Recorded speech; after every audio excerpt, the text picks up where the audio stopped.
Well, you just got a lot of kudos online from Elon Musk, who seems to be perhaps moving away maybe from DeSantis and toward you. Very quickly, your reaction on that. Then I have one more question for you. Look, I think Elon is an excellent example of what he did at Twitter, is a good example of what I want to do to the administrative state. Imagine running for president of the United States and using Elon Musk as the prime example of the kind of leadership you would like to implement. Specifically, what Elon Musk is doing at Twitter, okay? Because as Cenk and I have talked about before, there's other ventures that Elon Musk is actually handling quite well. But when it comes to Twitter, not really the case. But before I explain why don't we hear a little more from Ramaswamy? I think Elon is an excellent example of what he did at Twitter, is a good example of what I want to do to the administrative state. Take out 75% of the dead weight cost, improve the actual experience of what it's supposed to do. And at the same time, I love the way he released the Twitter files. I'll release the state action files. Anytime a bureaucrat has pressured a private company, let's publish it for the world to see. And he put an X through Twitter, I'll put a big X through the administrative state. So that's where I'm at on common tactics with Elon. I'm just doing it to the federal bureaucracy. So let's dig right in. Because what he's referring to, of course, is just firing a bunch of public sector workers should he get elected. And when you look at Twitter, once Musk came in, he laid off more than 6,000 people. Musk said in April that the social media platform has only 1,500 employees, down from under 8,000 who were employed at the time of his acquisition. The reduction equates to roughly 80% of the company's staff. And if you've been using Twitter, there's all sorts of issues, the glitchiness, of course. Also, he's somehow making the service worse than it already was and kind of taking certain, desired elements of the social platform away, including now he's claiming that he's going to get rid of your ability to block people. But nonetheless, he also overpaid for Twitter to the tune of like $20 billion at minimum. And in July, he even admitted that the company was struggling financially, Xing the following: "We're still negative cash flow due to 50% drop in advertising revenue plus heavy debt load." Okay, need to reach positive cash flow before we have the luxury of anything else. This is how Ramaswamy wants to run the country? Okay. Yeah, look, Ramaswamy is a joke. And so all he's doing is trying out for court jester for Donald Trump and Elon Musk. The guy who just sits at by their knees and says, "What can I get you, master? What can I get you?" Okay, so Vivek, show me one time that you disagree with Trump or Elon Musk. Go ahead, I dare you. His book. Well, in his book, when he wasn't pretending to be this guy, right? And that's when you know someone has no character at all, right? Look, changing your mind on things, perfectly understandable. Give me a good reason why you change your mind, how you change your mind. That shows you you're open-minded and not one thing wrong with that, right? But you thought Donald Trump was a crook and a con man, and overnight, all of a sudden, for no reason at all, you were like, "No, he is the greatest leader of all time, and I cannot wait to sit by his knee and learn from him like a little puppy dog." And now he does it for Elon Musk too, and on the most absurd grounds. I want to fire 75% of people too. I think, how did this guy get famous? I mean, he got famous by running for president. Again, if a progressive did this on the left, he'd get zero mainstream media interviews, would never get any coverage. Vivek is all over television. Why? Especially all over right-wing media. Why? Because he's kissing Donald Trump's ass 24/7. That's his go-to move, his only move.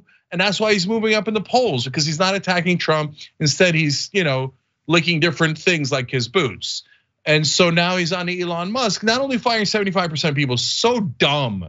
And then on top of that, you'd bankrupt the country? That's what you're bragging about? See, that shows you it's substance free. All he's doing is raising his hand and going, "I will be the lapdog of the rich and powerful right wingers." Congrats, you must be so proud. Right, well, okay, look, there's actually a specific reason for that, and I'll get to that in just a moment. But just to continue providing the receipts for just how poorly Elon Musk is handling Twitter. And look, again, just to be fair, Cenk and I talked about his success with Starlink. An unbelievable success. But when it comes to Twitter, not so much. So for instance, in 2021, apparently Twitter had made about $5.1 billion. Well, right now, Twitter is on track to post about $3 billion in revenue. So bit of a cut, even as he's like, trying to entice people to join the Twitter subscription service or the X subscription service. God, it's so incredibly lame. Taking features away unless you pay for the subscription, right? Apparently that hasn't been enough to make up for the fact that advertisers have pulled out in droves. And hours after the latest issue came to light, in which Elon Musk was accused of slowing down links to news sites and social media rivals that he has openly criticized, he acknowledged the threat that Twitter is facing, saying that, quote, "The sad truth is there are no great social networks right now. We may fail, as so many have predicted, but we will try our best to make there be at least one." I don't care about Twitter failing. Might actually be something that I celebrate. But yeah, of course, he's not a success story when it comes to Twitter. If Ramaswamy wanted to point to Starlink or even Tesla, then we're having a conversation. But really, you're gonna point to Twitter, and the whole point, it reminds me of what Larry Elder does. Larry Elder goes around, does interviews. He just had one with Charlemagne the God, where he just says like, I'm really concerned about Black children growing up without their fathers. Okay, so that's like the heart of your platform. What are you gonna do about that, right? Same with this case. Like that's the thing that you're gonna focus on, firing a bunch of public sector workers. Do you just assume that they all do nothing? And look, there is government bureaucracy that we might be able to trim down a little bit, but to say that you're gonna cut 75% of public sector workers is insane. Well, look, in the old days, that would have disqualified you. Just 10 years ago, if you said, I'm gonna fire 3/4 of government employees if I'm president, everybody would have laughed you out of the building and said, oh, this guy's a moron. Let's move on to the next candidate. Obvious, just child, ridiculous, buffoon, right? Nobody would have taken you seriously. Now they're like, oh yeah, okay, let's fire 3/4 of government employees. Yeah, that sounds like a good idea, Vivek. I love it. Okay. What's next? But I gotta jump in on that because while, if you think about it deeply, it's obviously a nonsense talking point. Even if he had the power to do that, even if he were to get elected as the next president of the United States, I seriously doubt he would do it, right? But he's playing into something. Like, you got to understand why it is that he's saying this. And it's because voters, and especially Republican voters, have lost so much faith in government and our institutions. Like, there is deep hatred toward them, right? So the idea of getting rid of all of them sounds super appealing, but you got to also think about how that would look in practice. And it's just it's not a good idea. You're right to point out the core problem, and someone should address the fact that not just Republicans, but a lot of people have lost faith in government, and they're not wrong to lose faith in government, right? But mainstream media will not address the real reason why they lost faith in government. It's because they get bribed. And those bribes eventually could turn into ads. So that's why nobody trusts the government. But media will never, ever, ever talk about that. So they just make it sound like you got to choose. Either the government is awesome, or we should fire 3/4 of government employees. Well, neither one of those choices works for the American people. And it forces half of the people to go to this insane idea that you could fire all these people and not have massive, massive problems. No one should take this guy seriously. By the way, Ron DeSantis, man, you suck at your job in 8,000 different ways. They had that leaked memo about how he should attack Vivek Ramaswamy because basically saying, DeSantis, continue to be a coward. Your real competition is Donald Trump, but don't attack him because you're so weak. Instead, fight the rando. And now the randos caught him. In the last poll, both Vivek and DeSantis are at 10 points because of Ron DeSantis's cowardice, and because right wingers love a clown like Vivek. And by the way, Ron, here I'll give you one helpful hint. In that stupid super PAC memo that got leaked last week, they said, oh, you should try calling him a name like Vivek the Fake. Oh, jeez. What a banger. Christ. What a dumb, inauthentic thing. When the layup is right there for you, Vivek Ramaswamy. Okay, it's so obvious. I love that this is what our politics has devolved to. Like, what is the proper insulting nickname, right? But since you mentioned DeSantis, he's actually a relevant part of this story because now there are allegations that the whole reason why Vivek Ramaswamy decided to run in the GOP primary was essentially to be a spoiler for DeSantis. So Jared Gans over at The Hill reports that an Emerson College poll showed DeSantis and Ramaswamy, as you mentioned, Cenk, tied at 10% support each, trailing former President Trump, who leads with 56% support. DeSantis kept his position in second place from previous polls, but he registered a big drop from the 21% support he had in June. Ramaswamy rose from just 2% then. And new reporting reveals that knocking DeSantis out of the GOP primary may have been Vivek's motivation for getting into the race in the first place. When met with some skepticism, Ramaswamy argued that his candidacy could dissuade Florida Governor Ron DeSantis from entering the race. Obviously, it didn't. And that's according to a source who was on the call with conservative operatives. In the lead up to his announcement, Ramaswamy would tell several other conservative activists that he believed that if he ran, it could stop DeSantis from running or impact his viability as a candidate if he did enter the race, sources said. And according to some people in Vivek's orbit, his other motivation is, I don't understand this, but fame.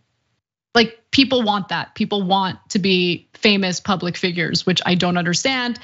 So one person who previously advised Vivek said the following: it's clear that he's been wanting to be famous for a long time. In fact, another Republican aide who advised Ramaswamy early in his campaign said that there was some frustration among staff early on that the candidate was actually more concerned about getting a campaign podcast titled The Vivek Show off the ground rather than actually strategizing on how to win the party's nomination.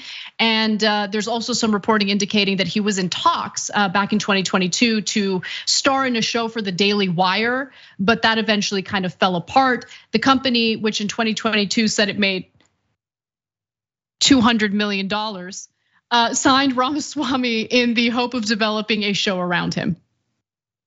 Wow. Okay. Excuse me while I go into a corner and cry for a little bit. So listen, him wanting to get famous is the most obvious thing in the world. And again, if someone on the left did it, all anybody would ever talk about is, they're just doing it for the publicity. When this candidate, I've never seen a candidate more obviously doing it for the publicity than Vivek Ramaswamy. Okay, and so Anna, like, getting famous is a drug, and I get tons of people, irrespective of their political background, want to get famous, right? But if you get famous on the right wing, you're gonna get paid. You're gonna get millions of dollars. But it only takes two things: fame, and you must be a lapdog bitch. Okay, you cannot have your own opinions. Whoever's the alpha in the right wing side, you get on your knees as soon as possible and you lick those boots for all you got. And to be fair to Vivek, he's doing both of those things pretty brilliantly. Yeah, I don't want to be a lapdog for anyone.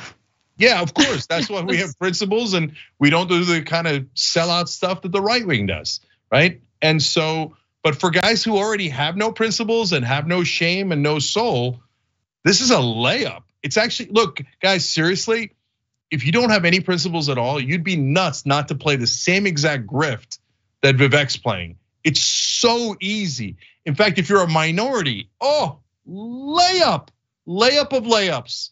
And I don't want to encourage it because it's terrible, but they'll give you millions of dollars to sell out your own people. Thanks for watching The Young Turks, really appreciate it. Another way to show support is through YouTube memberships. You'll get to interact with us more. There's live chat emojis, badges. You've got emojis of me, Anna, John, JR. So those are super fun. But you also get playback of our exclusive member-only shows and specials right after they air. So all of that, all you gotta do is click that join button right underneath the video. Thank you.